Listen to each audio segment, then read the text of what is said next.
Yes, you have to call this movie Guillermo del Toro's Pinocchio instead of just Pinocchio, because there are about 100 Pinocchio movies and Disney already came out with a live action version last fall. If you have seen any Pinocchio movies, then you already know the basic plot of this one. An Italian carpenter makes a puppet, the puppet comes to life, the puppet needs to go to school, but it gets distracted by show business. There is a big sea creature, there is a talking cricket. This version of Pinocchio is much darker than other versions I have seen. It's still a kids movie, more or less, but definitely more for older kids and less for the very young. Even though there is humor and some cute characters, there is also a lot of creepy creatures, scary war images, and people dying. This feels like those family movies from the 80s, like Never Ending Story or Dark Crystal, where you think, wow, that's kind of messed up. I feel pretty neutral about this movie, but I do lean a little towards not liking it. Mostly just because the runtime felt too long and it got kind of boring in some parts.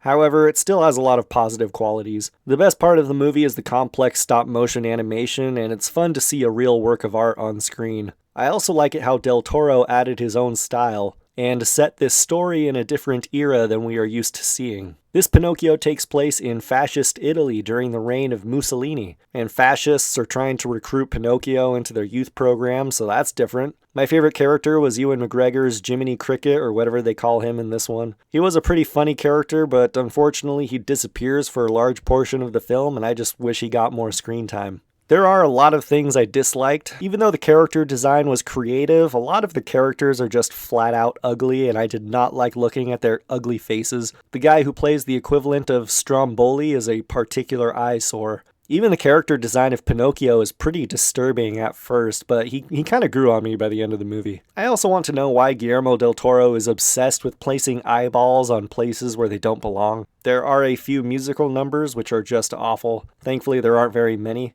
A huge problem I had with the movie is that it explores several deep themes, but then it just leaves you hanging and then they move on and never talk about it again.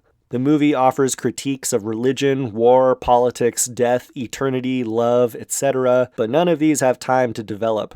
I'm going to spoil a scene which I thought was pretty great. So Pinocchio is eventually revealed to the townspeople at church, and the people reject him and curse him, thinking that he is like inhabited by a demon or something. Sometime later, Geppetto and Pinocchio go to the church to fix the large wooden image of Christ on the cross that was damaged in a bombing, and Pinocchio says something like, "Father, don't people come here to see him and to sing to him and love him?" And Geppetto says, "Yes, they do." And Pinocchio says, "Well, he's made of wood, and I'm made of wood.